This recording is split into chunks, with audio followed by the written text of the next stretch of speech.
Isinilang ako sa Calamba noong Hunyo 19, 1861, araw ng Miyerkules.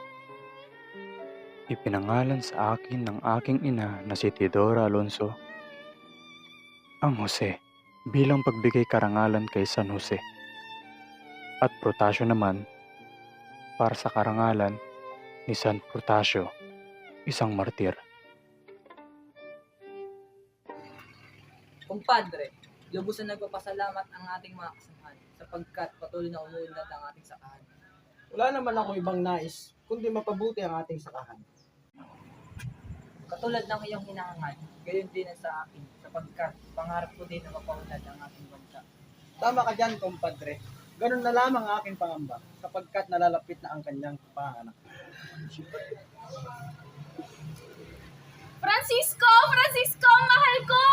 Manganganak na ata ako! Teodora! Ano nararamdaman mo? Ano nangyayari sa'yo? Manganganak na ata ako. Gabi ng Miyerkules sa pagitan ng alas 11 at alas 12 ng gabi, nang ako ay isinilang. Sige pa, nakikita ko na ang ulo ng bata.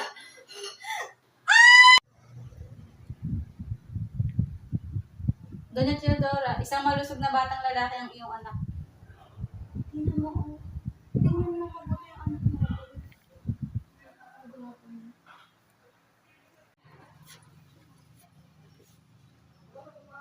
Mas mainam atang Jose mula sa santong si San Jose, sapagkat ako'y deboto nito. Maaari, mahal ko, sapagkat Protasio, mula naman kay Lubasio Protasio at Mercado. Pangalan ni Domingo Lameo, na aking ninuno, na nangungulugang pamilihan. Alonso naman mula sa aking apelyedo at Realonda naman mula sa apelyedo ng aking ninang. Lumipas ang maraming taon at simbolismo ng gamo-gamo sa buhay ni Rizal. Ang apoy na lubhang mapanganib sa batang gamo-gamo. Sa ating nalalaman sa kwento ng batang gamo-gamo, isa ito sa mga kwento na nagbigay ng napakalaking kahulugan para kay Rizal. Ang kwento ng batang gamo-gamo sa kabila ng pagpigil ng kanyang ina na huwag lalapit sa apoy. Gayun din si Rizal. Nagpasya siya na bumalik sa Pilipinas sa kabila ng pagpigil ng lahat, na kanyang nalalaman na kahit lubhang mapanganib ay para sa nakararami at sa hinaharap na kalayaan at katapusan ng pang-aalipin sa kanyang inambayan. Umpisahan natin baybayin ang liham ni Rizal sa kanyang pananalig sa Diyos at sa katotohanan at sa tunay na kalagayan ng Pilipinas. Wika ni Rizal: mga mahal kong magulang at kapatid, maligaya kong isusugal ang aking buhay upang iligtas ang napakaraming inosente na tao, mga giliw kong pamangkin, mga anak ng kaibigan kong nagdurusa ng dahil sa akin. Sino ba naman ako? Isang tao lamang. Walang mag-anak, tinatabangan na sa buhay. Umaasa akong matutuwa ang aking mga kaaway at ititigil na ang pagpapahirap sa mga inosente. Madilim ang aking kinabukasan. At patuloy itong didilim kundi ito masisinagan ng liwanag ng bukang liwayway sa aking tinubuang lupa. At kay Profesor Ferdinand Blumentritt, ang matalik kong kaibigan. Kasama nito ang isang libro, ang kauna-unahan at matapang na libro tungkol sa mga Tagalog. Makikita dito ang mga Pilipino, ang kasaysayan na nakaraang 10 taon, marahil tutuligsain ito ng gobyerno at ng mga praile. Pero nananalig ako sa Diyos ng katotohanan at sa mga taong nakakakita ng aming tunay na kalagayan. Ito ang nakatadhana para kay Rizal o Pepe na nakapaloob sa kwento na mag-inang gamo-gamo na ikinuwento ng kanyang ina na si Doña Teodora Alonso. Isang gabi sa kwento ni Pepe, si ina ang una kong guro. Totoong nagtiyaga siya upang ako'y matutong sumulat at pumasa. Isang gabi, tulog na ang aking mga kapatid, pati na si ama. Kami na lamang ni ina ang gising, sapagkat ako'y may leksyon pa sa pagbasa. Di pa man ako ganap na nakakaunawa ng Kastila. Pinagbabasa na ako ni ina. Ngunit sa gabing iyon, ewan ko ba, wala akong kagana-gana magbasa. Pepe, nasaan ba ang isip mo iyon? Wala ba dyan sa binabasa mo? Tama ba ako? Opo. Tama ba ako? Opo, Nay. Oh, Hindi ko po kasi maintindihan ang aking binabasa. pinapaliwanag ko naman sa iyo, hindi ba? Sinasanay natin ang iyong pandinig at pagbigkas sa wikang Espanyol upang makagabay sa iyong pag-unawa kapag hindi may kahulihan magtanong ka. Okay na yan, Pepe. Ano bang ginawa mo dito? Sa mga oras na yun, ako'y nakatikim ng galit mula sa kanya. Hindi lamang dahil hindi ko pinagbubuti ang pagbabasa, kundi dahil aking ginuhitan ng mga larawan ang ilang pahina ng aklat. Napakahusay bumigkas ng Kastila ni ina.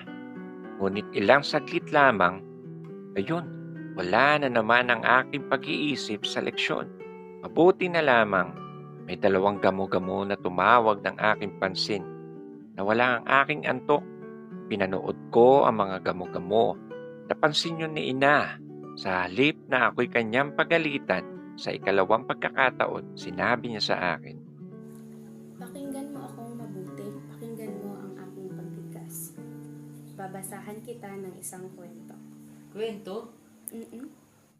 Dumilat ang mga mata ko at tumanda sa pakikinig. Kastila ang kwento, ngunit ang bawat bahagi ay isinasalin ni ina sa Tagalog.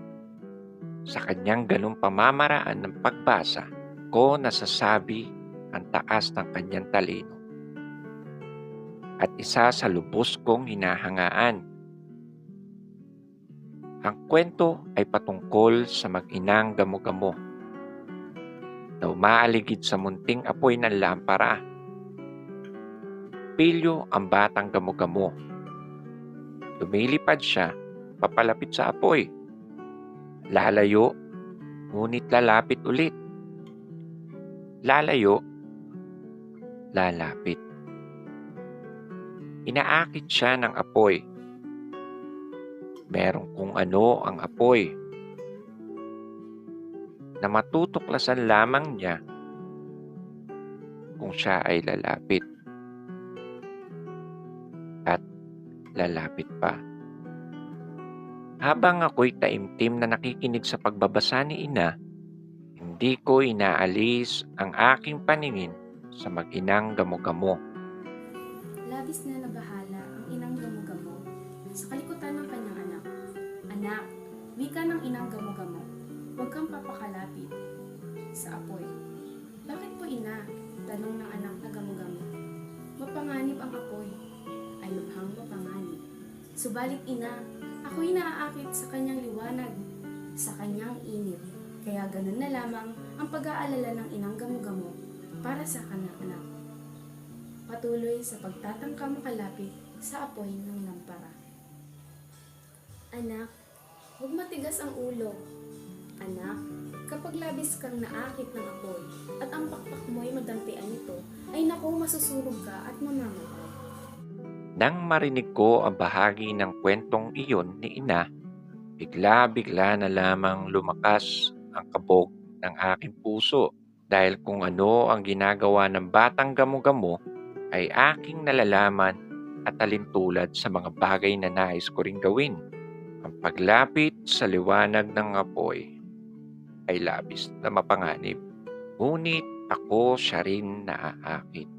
Sa aking musmos na isip, gusto kong tuklasin ang liwanag at init ng apoy. Tila wala ng pinakamaningning pa na layunin para sa akin, kundi yaon.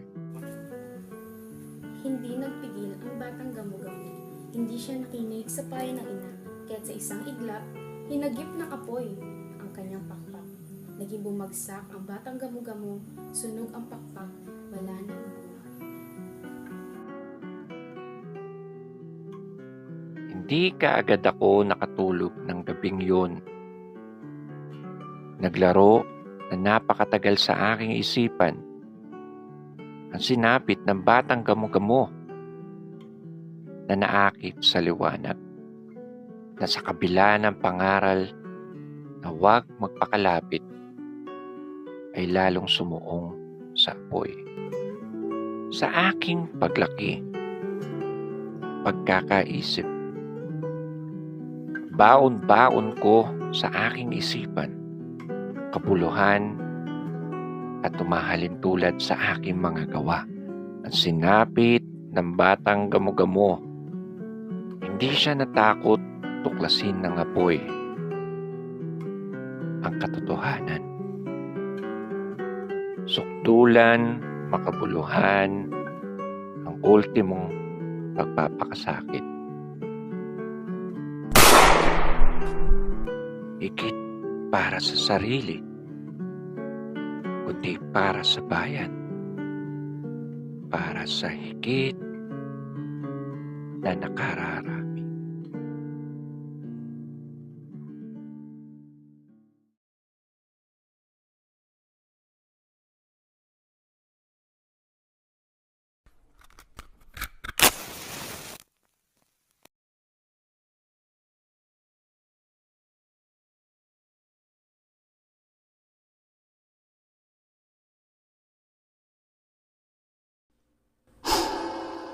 Mahal ko ang aking bayan. Pagkat utang ko rito at magiging utang pa ang aking kaligayahan. Marami akong dapat paniwalaan sa salita ng Diyos, sapagkat nawalan ako ng pananalig sa tao.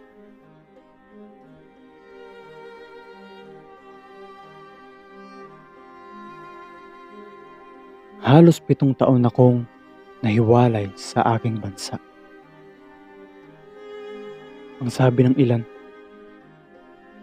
marahil nakalimutan mo na ang lahat ng tungkol dito. Medyo ang kabaliktaran. Kahit na ang aking bansa ay tila nakakalimutan ako, lagi kong iniisip ito.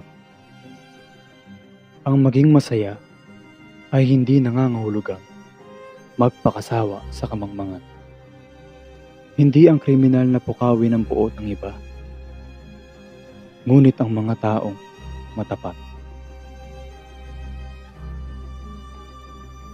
Ang mga tao ay hindi nagrereklamo dahil wala silang tinig. At sinabi mo na hindi sila nagdurusa dahil hindi mo nakita ang kanilang mga puso na nagtugo. Napansin ko na ang kaunlaran o pagdurusa ng bawat tao ay nasa direktang proporsiyon sa mga kalayaan nito o sa mga pagkiling nito na naaayon sa mga sakripisyo o pagkamakasarili ng mga ninuno nito.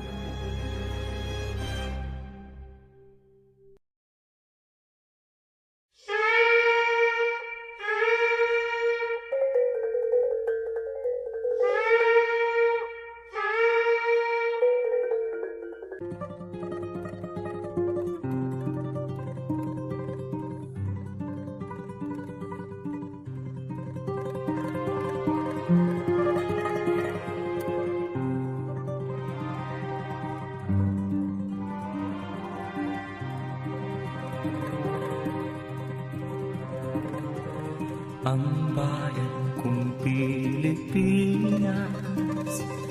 Lupain ng ginto't bulaklak, pag-ibig na sa kanyang palad, nag-alay ng ganda't dilag. At sa kanyang yumi at ganda, dayuhan ay nahalina. Bayan ko, binihag ka, nasadlak sa dusa.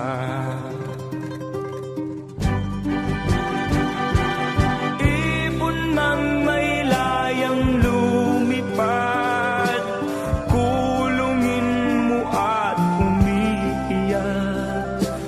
Bayan pa kayang sakdal dilag, ang di magnasang makaalpas. Pilipinas kong minumutya, pugad ng luha at dalita. Aking adhika, makita kang sakdal laya.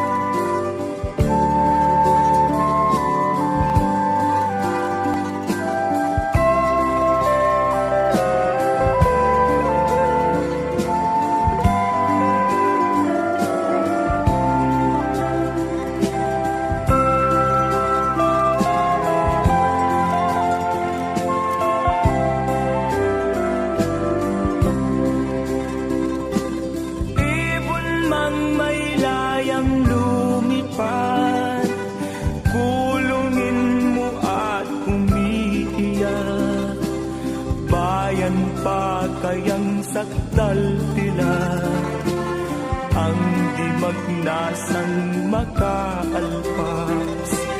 Pilipinas kong minumutya, pugad ng luha at dalita.